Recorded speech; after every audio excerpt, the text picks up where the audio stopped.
What? What would you say if I said to you, Fermin Aldeguer? It does conjure up just the name, some kind of exotic handbag. Oh, he's sprinkled with stardust. Oh for yeah. Sure. I mean, I don't see it as much as the females do, but chatting to all the ladies in the media box at Silverstone, they were very much of the opinion that he is MotoGP's hottest rider. Yeah. He's doing damn well, isn't he? Let's be honest. He's doing very well. Yeah, he doesn't look like a rookie out there. No. And he's not scared of a move. No. Hola. I'm stood in pit lane at Silverstone, which is not uncommon, not unheard of. However, it's the Thursday before MotoGP, and we're here to do something pretty damn cool. We're going to follow Fermin Aldeguer around this weekend. Today, do a pit walk with him before and after the sessions tomorrow, and hopefully before the sprint as well, and get a bit of an idea of what a MotoGP rider does during the weekend. And it's fresh, perfect timing because it's fresh off a couple of podiums at Le Mans, and this rookie is coming in hot. So I've no idea what this weekend's going to hold. Bear with me, let's find out. Slap the camera or something.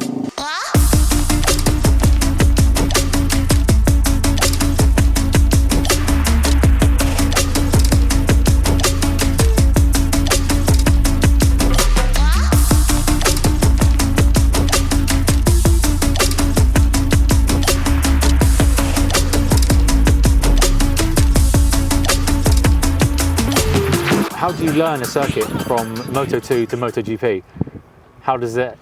The speed is so different and so much faster. How do you learn a circuit? You go out to the free practice and it's like... Yeah, it's difficult to come here to the track with reference. You have to ride, but I look my races with a Moto2 for look my mistakes or my errors and put on practice with the MotoGP. I look also on board and helicopter camera for look at the lines and the reference, and just this after the free practice I put all on practice. Do you know the names of the corners, or do you just don't know numbers? No, just numbers. Just numbers. yeah. Maggots, Beckett's. This is Maggots and Beckett's, which is my favourite section as well. Do you know the top speed you'll reach at the end of the straight? It's 200 and something, isn't it? 320. 320, more or less. Yeah. With the MotoGP, I think. But tomorrow I experience. I don't know. Yeah. So we were just talking off camera then. You were saying your braking markers, some of your braking markers are the same as Moto2 because of how good the brakes in MotoGP? Yeah, I think with the MotoGP you have to brake a little bit early. Yeah. Because you arrive with a lot of speed, more than the Moto2, and maybe 50 meters early. Okay. Is the reference, I think. Day kind of zero done. As always with MotoGP and stuff going on, didn't really get a plan, but we've got a better plan tomorrow. That's all I'm going to say. However, one thing I am going to say is the clientele in Britain. I mean, I've never seen so many desperate people trying to grab Marc Marquez's attention, and honestly, so this lady ran through the barriers. The barriers are there for a reason, because the teams want to keep, and riders don't want these kind of people like up close and personal.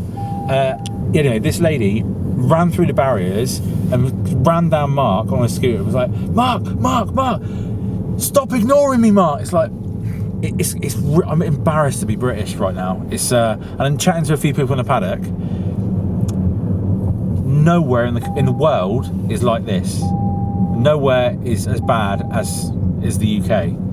I was put in a very privileged place at Silverstone, in that, normally having that kind of access to a MotoGP rider, look, it didn't go to plan. We didn't get the stuff we wanted, but that is MotoGP.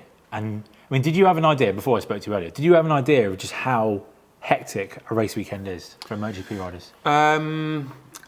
Probably a rough idea, but even as a layman on a track day, you think, Oh Yeah. yeah, I'll just turn up to track day and I'll sign in. But it's an intense schedule, so I can imagine it's only a billion times more intense. Yes. In that situation when you've got media and everyone wanting a piece of you. The thing that struck me about this race weekend, like I said, I went in with a high level of expectation because the team were really good, the management team were really good, and it kind of, you know, I was surprised to see all the stuff on the wish list ticked off, but actually, when it came to reality, all of Thursday, like from 9 o'clock in the morning until 6, 7 o'clock at night, they're flat out doing TV stuff, doing local media stuff, insane amounts. And that's all of the riders. It's not just like, oh, a British rider, Jake Dixon, because he's at the British Grand Prix, he's going to be busy Thursday. It's all of them. And well, they've all got sponsors, they've all got teams, they've all got helmets, they've all got, you know, all of this stuff that everyone who's paid them their money, they want their pound of flesh. Like I said, super privileged to have this opportunity, but actually when it came to it, I felt not that I'm saying I've been at MotoGP level, far from it, but just having experienced race weekends and just how stressful they are, imagine what he's going through. It's just, it's... And your first season in Premier class. Yeah. You can't go in wishy-washy, can you? No. And he hasn't. No. So fair play. No. So being part of a Ducati team also was, I don't know, that's downfall is the wrong word, but it had a negative impact on our weekend because the team and Fermin's management had this idea that we could get a bit of a close up to the bike and talk around the bike and stuff. But actually, when it came to it, Ducati were like, no, we don't want these bits being filmed. But that's very MotoGP, isn't it? It is, exactly. It's secrets. It is. But then again, it's very different to Ducati because Ducati particularly are very kind of closed and personal when it comes to these things. But you know, it was good. Like the access we had was amazing, but I had that awkward kind of, I'm really in the way here, and I didn't, you know, a bit like your racing career, really.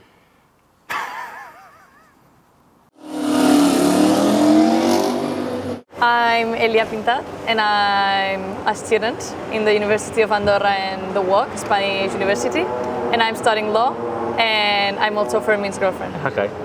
And what's your role over the weekend? What's your kind of role in his weekend? I think basically it's being a support to him. Kind of when he has to disconnect, I think he comes to me because he's always in the moto world. Yes. And me being here, it's kind of like a break for him, so he can disconnect a lot, and a support also. How does he? How does he have when it's a bad weekend? How does he react? Is he chilled or is he? He's actually really motivated when he has a bad weekend. Yeah. To go into the next one even more motivated, having more fun, and he also has his ups and downs as every person has, but he has a really good way of handling things, honestly. He's always smiling and good. So obviously he has his assistant, Christian, who does all the kind of the gear and the kit and everything else. Yes. Is there anything else that you kind of get involved with, you know, the food aspect, getting stuff from hospitality, or do you know, is there anything else other than the emotional support? When he's warming up in his office, he always wants me like to cut the rubber bands maybe. Yeah. Because it's like a superstitious thing. Because the first race I went, it went good, and now he wants me to do it in every race, for example. And that's why you're girlfriend. Yeah. Or in the food also, I try to keep him eating good. He doesn't eat a lot on race weekend, but I try to force him to eat. Right. That's kind of my role also, a little bit. Hello, I'm Christian Fons, assistant of Fermin Aldeguer in MotoGP. I want to speak a little bit regarding the supplementation of the Fermin during the all the day. But, first of all, after each eat, he take this salt, one capsule of the salt. Then, during all the day, thanks for reset nutrition, he take the isotonic. Mixed with water during all the day. Then after the season, he take one sector of this supplementation. It's a protein. And the most important for Fermin, always during the season, is this gel. Is regarding of the power he want in this moment, Okay. because it's different caffeine. He take one or another. Always he take this with a flavor of cola, but when he want a lot of power, he take this. Oh, This is that's the daddy. This is, for example, in the end of the Q2, Yeah. or Okay. like this, Yeah. he take this and Yeah. he, yes, it's a lot of power. And just see, this is the supplementation of the Fermin Aldeguer during the race. okay. Thank you. Thank you. How's your weekend so far? Yeah, the weekend is difficult now because here in Silverstone, a long track, all riders, it's very close Yes. with the lap time. But yesterday we take the goal, go directly in Q2. Yeah. It's important, no, for the rest of the weekend, because now the last position is P12 Yes. for the grid, and it's important to start the race in a good position. Today I think is one of the most important days, because if we start in the two first line, I think we can do a good race. And how was Silverstone to learn on a MotoGP bike? Was it good fun? Yeah, it's fun, but it's very difficult because it's very long. You have a lot of corners. It's difficult to take the reference, to take the lines. But at the end, we are yesterday in the top 10. Yeah. Today we have a lot of work to do. We have to work a little bit more on the race pace for the race. But yes, we are happy with the work. And obviously you're coming off the back of podiums, and your confidence is high. Yeah.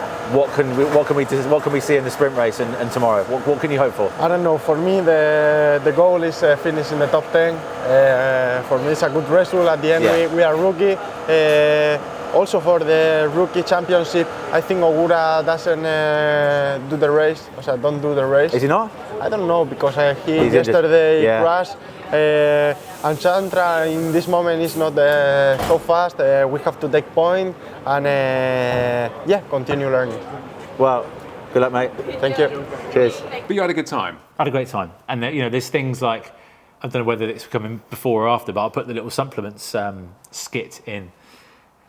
Supplements like vitamins, No, I mean, to be fair, like pre-workout. pre-workout, during, post, etc.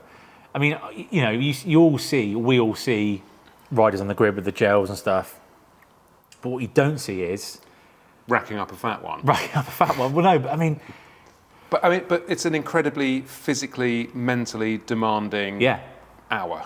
and well, yeah, And you need to prep everything. I'm sure diet, all of that stuff goes into making you the optimal. Oh, absolutely, It's not yeah. like, back in the early days when you'd have a couple of Rothmans and Yeah.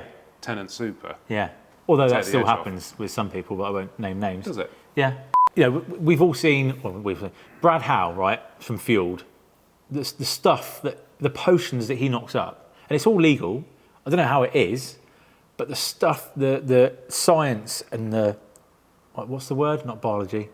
Science and biochemistry goes into these supplements.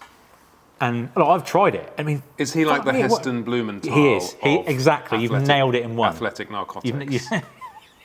You nailed it in one. I mean, He should have that on his business card. Yeah. But the stuff, and this is no advert for Fuel, by the way, although it is brilliant, and it has nothing to do with this video at all, but it's just an example of the levels. I mean, look, when I was working as a journalist and going to race paddocks, there used to be, like, riders used to have, like, fanny packs, or, like, what those, like like zipped, Like an insulin wallet. Yeah, exactly. Yeah. With injections. Oh, really? Yeah. Wow. And that was another level. Obviously, that got banned, or maybe it didn't. I don't know. It was just another insight into what they go through. And all week they've been doing strict workout Yeah. programs. Yeah. Must be quite hard. Well, I mean, when you're earning that sort of money and traveling the world doing that, I don't think it is that hard. And when you dedicate your life to something just for that purpose, then Yeah.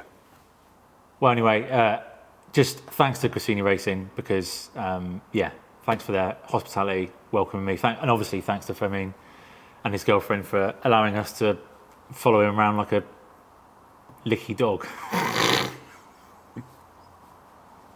Because I just said it was an experience. It was slightly awkward at times, and I felt slightly embarrassed. But seeing what a MotoGP rider gets up to a race during a race weekend, even for me, who's kind of been on the other side of the fence as well, it was truly kind of eye-opening, and more respect to them for those boys than before. So, thanks for watching. Bon voyage. I don't know why it was French. Fermin Aldeguer. The new handbag from Chanel.